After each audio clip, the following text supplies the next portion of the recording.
unfortunately, what happened with rationalist apologetics, what's apologetics?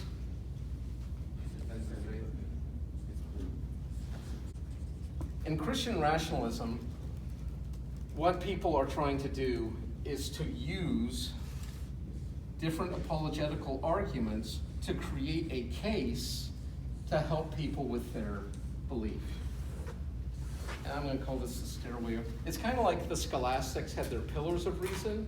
Well, 19th and 20th century modern apologists were building their own stairways of reason. And this is really big in Christian apologetics today, Christian rationalism.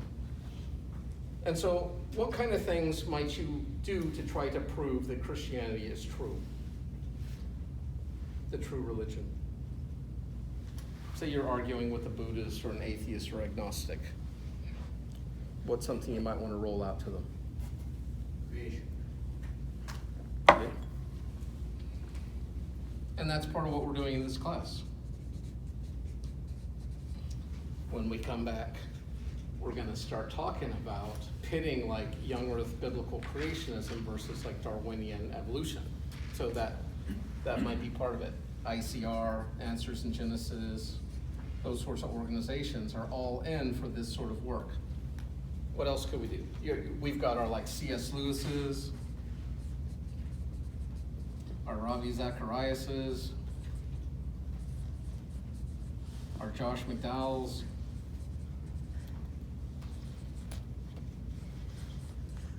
with his Evidence That Confirms Your Verdict book. He even has like an evidentialist Bible, so you can be reading through like the Old Testament and you come across Jericho, and then it will, in the footnotes, it will give like archaeological data of like how old the city was, what they found there, how it ties in with the biblical data. So it's a super great resource.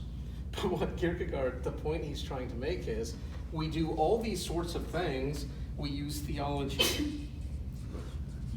We use biblical archaeology. We use apologetics. We use philosophy, and I'm just going to put etc. here. So what we're doing is we get people as close as we possibly can with human reason, so that these people are 99.9% certain that the Christian faith or religion is true.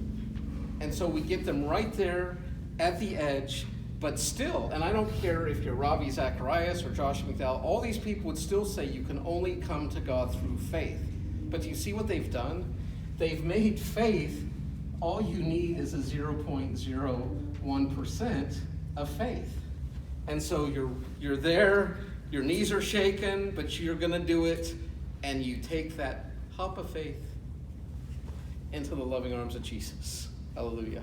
And Kierkegaard is like, are you people insane? If without faith it's impossible to please him, why would you use reason to try to minimize faith in God to the least amount possible?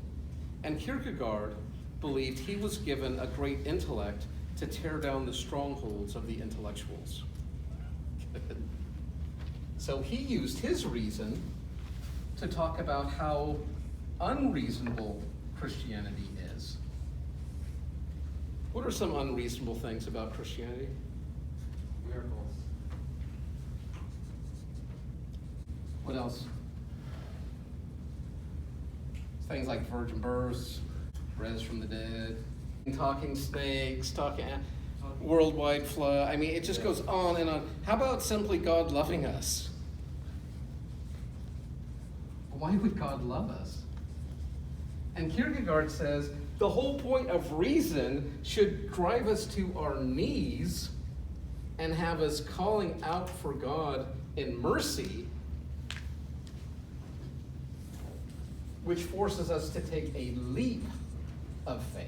So Kierkegaard is actually using reason to make Christianity even more unreasonable, which heightens the amount of faith you have to believe. Fascinating. But once again, this is not wishful thinking type of faith. This is a faith that comes from God. It is a gift from God. And Kierkegaard believes faith is the surest way of knowing. But you see the paradox? What is faith? Hebrews defines it, faith is the substance of things hoped for, the evidence of things not seen. If you're a scientific materialist, that just makes you want to put your head through a brick. The evidence of things not seen, the whole point of evidence is it's supposed to be those tangible, physical, material things. And now we have this biblical definition of, oh no, faith is allowing you to believe in what you cannot verify, what you cannot put through the scientific method. And yet, it gives you absolute and complete certainty. You see the problem if you have your faith in the wrong thing? Or if it's self-generated faith, then you're on the ride to Hale-Bopp with coins on your eyes, right, up in Rancho Santa Fe. And it's not just about faith. It's like, where did the faith come from and what is the faith in? Isn't that kind of contradictory, though, that if Kierkegaard believes that you can only experience something, you can only know something through your experience, and God gives us faith? I feel like it just doesn't make sense. Yeah, okay. I know, you're like, that's not fair. Well, they don't care. Yeah. That's the beauty about this is postmodern thinking. You see how it leads to relativism, right? Because now everyone has their own little t truth. The problem is a lot of people think their little t truth is capital T truth. I'm perfectly fine people talking about, this is what I believe, this is my reality, this is my truth. I mean, I've been accused of that my whole adult life. Even at the school, other teachers are just like, oh, Fred, must be nice to live in your own little reality.